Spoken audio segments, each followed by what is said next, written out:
It was a cold, wet evening in Seattle, the kind that made the entire city look silver under the rain. Melissa Carter had just finished setting the dinner table for two.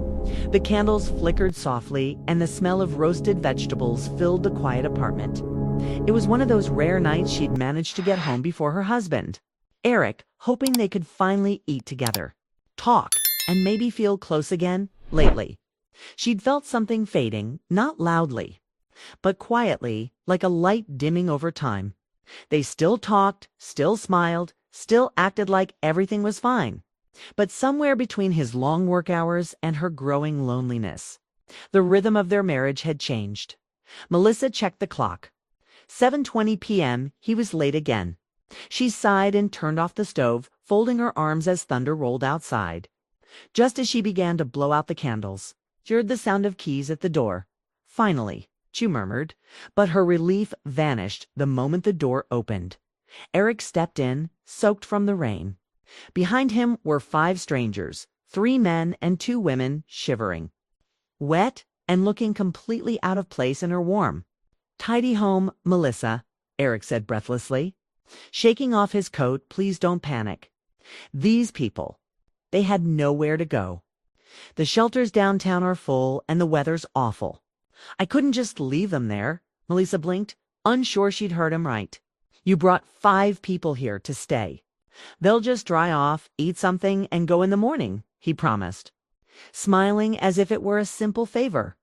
The stranger stood awkwardly in the doorway, a tall man with a beard, a young woman clutching a worn backpack, an older lady.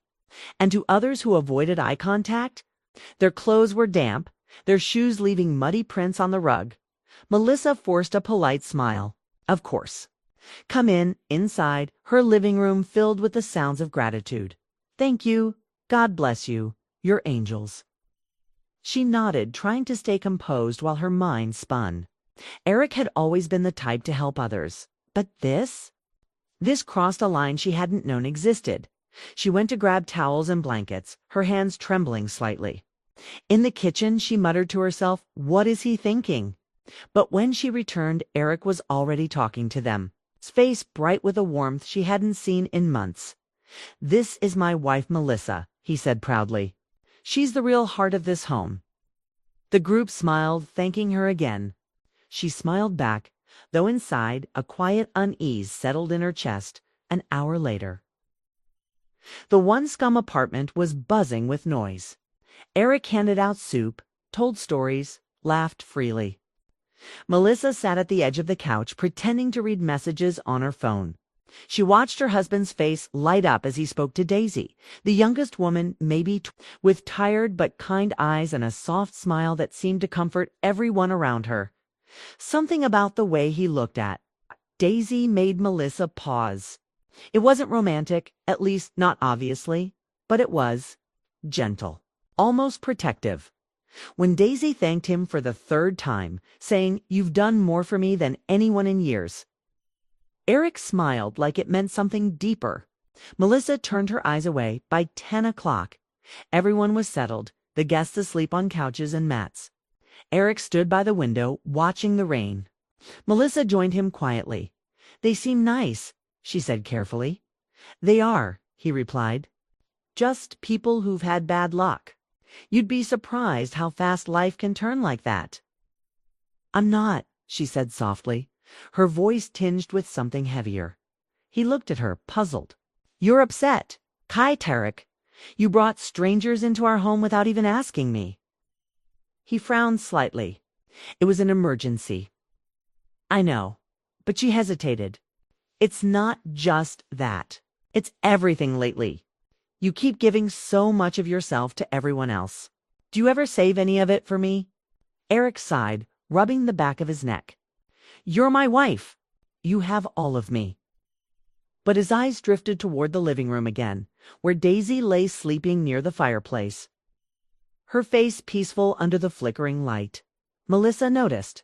She didn't say anything, but she felt something tighten deep in her chest, a quiet, wordless ache. The next morning she woke early and found Eric in the kitchen making coffee for everyone. He looked energized, almost joyful. He handed Daisy a cup with a smile. "Thanks," Daisy said softly. You remind me of my brother. He used to look out for me like this. Melissa froze for a second, watching from the hallway. It wasn't what they said, it was the comfort between them. The kind that forms too quickly, the kind that doesn't belong in a married home. She stepped forward. Morning, she said, forcing cheerfulness. Daisy smiled shyly. Good morning, ma'am. Thank you again for letting us stay. Melissa returned the smile but felt invisible. Like she was standing in her own house as a guest. The group stayed another night, then another. Every evening, Eric cooked, talked, laughed. The apartment that once felt like hers was now a place filled with others' voices and stories. Melissa tried to be kind. But inside, she grew quieter. She missed their dinners, their private jokes, the silence that used to be comfortable. Now, even their bedroom felt distant. Eric often fell asleep early, exhausted from helping everyone else. On the fifth night, she found him in the living room again, talking softly with Daisy while the others slept. They were sitting close, heads bowed, their voices low. When he noticed her, he stood quickly. Hey, you're still up? I couldn't sleep, she said flatly. Apparently, neither could you. He looked guilty for a second, then said she just needed someone to talk to. She's been through a lot. Melissa nodded, forcing a calm she didn't feel. Of course.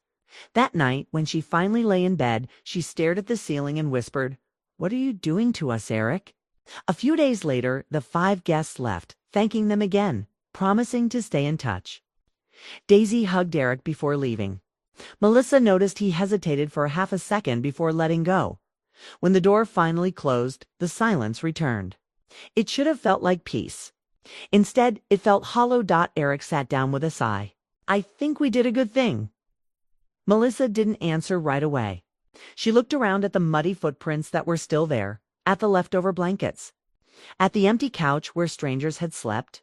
Then she said quietly, You helped them, Eric, but I think you forgot about me. He frowned. That's not fair. She met his eyes. Maybe not, but it's true. He didn't argue. He just looked away, and that silence between them, the one that used to feel comfortable, now felt unbearable for the next week. Melissa tried to move on. She worked longer hours, met friends, filled her time so she wouldn't have to face how distant her marriage had become. Eric went back to his job, and though he acted normal, he seemed restless, distracted, like part of him was somewhere else.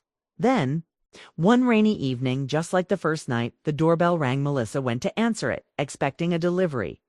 But when she opened the door, Daisy was standing there again alone, soaked, clutching a torn backpack. Melissa, Daisy's voice trembled. I didn't know where else to go. Before Melissa could answer, Eric appeared behind her, surprised but not shocked. Daisy? What happened? Daisy's eyes filled with tears. I'm sorry. I just needed help. I lost my job. I don't have anywhere else. Melissa looked between them, Eric's concerned face, Daisy's pleading eyes, and in that moment, she understood that the story wasn't over. Not even close. The second time Daisy entered Melissa's home, everything felt different. The rain poured outside just like before, but this time, it wasn't about helping strangers. It was about testing boundaries. Melissa stood frozen at the door, her fingers gripping the handle as Daisy explained her situation. Her job at a coffee shop had ended, her landlord had locked her out, and she had no family nearby. Every word sounded desperate but genuine. Eric's face softened immediately. You can stay here for a few days until you figure things out, he said. Before Melissa could even respond, Melissa's heart sank. Eric, but Daisy interrupted gently. I don't want to be a burden. Just a few days. I'll help around the house. Melissa hesitated. Saying no would make her look cruel, unkind, and Eric's pleading eyes didn't help. So she stepped aside and said, Fine, just a few days. Daisy smiled faintly. Thank you, Melissa. I'll never forget this. But as Melissa closed the door behind them, a quiet voice inside her whispered, You're making a mistake. That night, The house felt alive again, but not in the warm, comforting way it used to. Daisy helped in the kitchen, washing dishes beside Eric, their laughter echoing through the space. Melissa sat at the dining table, pretending to scroll her phone while her stomach twisted. She caught small moments. The way Daisy tucked her hair behind her ear when she laughed. The way Eric's voice softened when he spoke to her. None of it was openly wrong, but together it felt too close. Later, as they cleaned up, Melissa said quietly, "You didn't ask me before inviting her again." Eric sighed, drying his hands. "What was I supposed to do? Leave her in the rain?" "No," she said. "But you could have talked to me first. This is our home." He nodded, avoiding her gaze. "You're right. I just acted fast. I didn't think." That was exactly what scared her. He hadn't thought. Over the next few days, Daisy settled in. She helped with chores, cooked simple meals, and even played with the neighbors' kids outside. Everyone seemed to like her, everyone except Melissa. It wasn't that she hated Daisy, it was that Daisy reminded her of something she'd lost.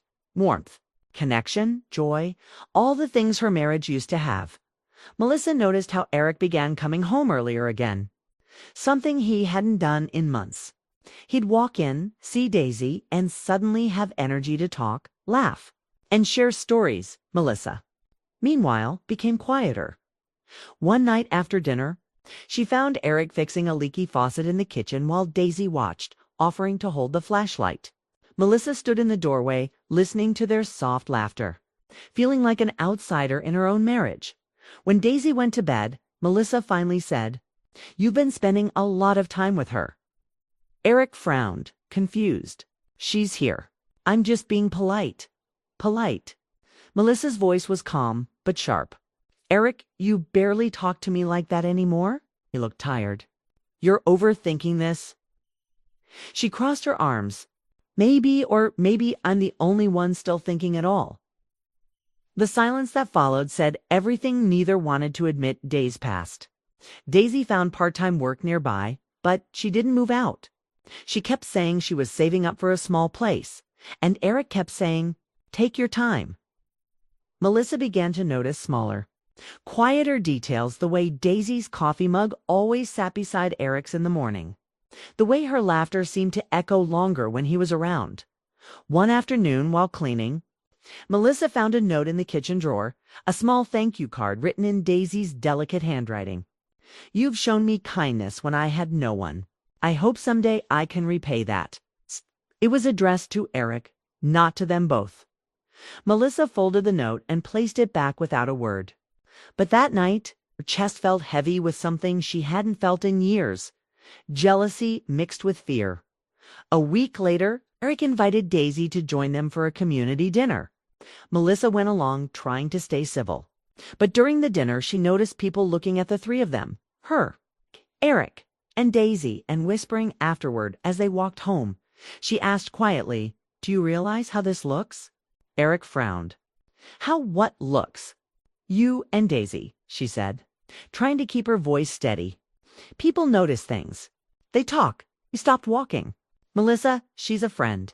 That's all." "Friends don't stay this long," she said softly. He didn't answer. The rest of the walk was silent. The next morning, Melissa woke up early and found Eric already gone. On the counter was a note. "Took Daisy to a job interview. Back soon." She sat down, staring at the words. Her husband hadn't written her a note in months, and now his small gestures of care were being spent on someone else. That afternoon, she tried to distract herself with work. But when she came home, she found Eric and Daisy sitting on the couch celebrating. Daisy had gotten the job. They looked happy, their laughter filling the room. Melissa stood there for a moment before saying, "Congratulations." Her voice came out colder than she intended. Daisy smiled shyly. "Thank you, Melissa. You've both done so much for me." Melissa nodded, but her heart felt hollow. Later that night, she asked Eric, "Are you even aware of how distant we've become?" He sighed. "You keep saying that, but you're the one pulling away." She stared at him. "I'm trying to hold on. You're the one drifting." Their eyes met, tired, sad, but stubbornly proud. Neither wanted to admit defeat. 2 days later, things changed. Melissa came home earlier than usual and found Daisy sitting alone at the kitchen table, eyes red from crying. "Daisy, what's wrong?" she asked gently. Daisy looked up, embarrassed. "It's nothing. I just miss my family." Melissa hesitated before sitting down beside her. "You've been through a lot. But you'll get through this." For the first time, they talked, really talked. Daisy shared stories of her childhood, of losing her parents young, of bouncing from one temporary job to another. By the end of the conversation, Melissa felt something shift inside her. Daisy wasn't a threat, she was just lost. But just as Melissa was beginning to soften, Eric came home. He saw them together, smiled warmly, and said, "I told you, she's amazing." Daisy blushed. Melissa froze. Something about his tone, proud, familiar, broke the fragile peace that had begun forming. That night, Melissa couldn't sleep. She went to the living room for water and saw light coming from under the kitchen door. Quietly, she peeked in. Eric and Daisy were sitting there again, talking softly. Daisy was crying again, and Eric was comforting her, his hand on her shoulder, his voice low. It wasn't wrong, but it was too close. Melissa stepped back, heart pounding, and went to bed without saying a word. She didn't need to see more. She already knew. The next morning, she said calmly over breakfast, "Daisy, you've been here for a while now. Maybe it's time you move into your new place." Daisy looked startled. Yes, I found a small studio near my job. I was going to move next week." Eric frowned. Why rush her? Melissa met his eyes, steady but firm. "Because I need my home back." There was silence. Then Daisy nodded. "She's right. I'll move out tomorrow." Melissa smiled politely. Good. That evening, as Daisy packed her things, the air in the house felt heavy. Eric helped her carry boxes to the car. When she hugged him goodbye, Melissa watched from the doorway, no anger this time. Just quiet understanding. When the car finally drove away, Melissa turned to Eric. "So," she said softly, "is our kindness finally done?" He looked at her, tired but remorseful. "I didn't mean for it to hurt you." "It's not about meaning to," she replied. "It's about forgetting who you're supposed to care for first." He didn't answer. Instead, he reached for her hand, but she stepped back. "We need to talk," she said, "but not tonight." And she walked away, leaving him standing alone in the hallway, rain tapping softly against the window once more. After Daisy left, silence settled over the Carter home. Not the peaceful kind, the heavy, uncomfortable kind that fills every corner when words are being avoided. Melissa moved through the days like a ghost. She cooked, worked, smiled at neighbors, but inside she was drifting. She missed the life she used to have with Eric, the laughter, the small touches, the feeling of being seen. Now they spoke only about bills, chores, or the weather. Nothing real. Eric tried to act as if things were fine. He came home on time, offered to help with dinner, even watched movies beside her, but the distance between them was obvious. Every time he reached for her hand, she hesitated. Every time he smiled. She wondered if he was remembering Daisy instead. The uncertainty ate at her more than the jealousy ever did. One evening, about 2 weeks after Daisy had moved out, Melissa came home to find Eric sitting at the dining table staring at his phone. His expression was tense. "Everything okay?" she asked cautiously. He looked up, startled. "Yeah, just tired." But his voice was off. He quickly locked the screen and shoved the phone aside. Melissa didn't press, not yet. But later that night, when he fell asleep, she noticed his phone lighting up again on the nightstand. A message flashed briefly before disappearing. "Thank you for helping me. I owe you so much, Daisy." Melissa's breath caught. It wasn't a romantic message, but the name alone reopened every wound she'd been trying to close. She didn't touch the phone. She just turned away and whispered to herself, "So it's still not over." The next morning she acted normal. Made coffee, smiled faintly, asked about his day. Eric noticed her quietness but said nothing. Later, while doing laundry, Melissa found a small envelope tucked into the pocket of Eric's jeans. Inside was a folded piece of paper, a check. It was made out to Daisy. The note attached said, just to help you get started. Don't tell Melissa, she worries too much." Melissa's hands shook. She sank to the floor, the paper trembling in her grip. It wasn't about money. It was about trust, and he'd broken it again. That night, when Eric came home, she was waiting in the living room. The check lay on the coffee table. He froze when he saw it. "Want to explain?" She asked quietly. He rubbed the back of his neck. "It's not what you think." "Then what is it?" Her voice cracked slightly. "You told her not to tell me?" "Why, Eric?" He sighed. "Because I knew you'd react like this." She needed help. "She's starting over.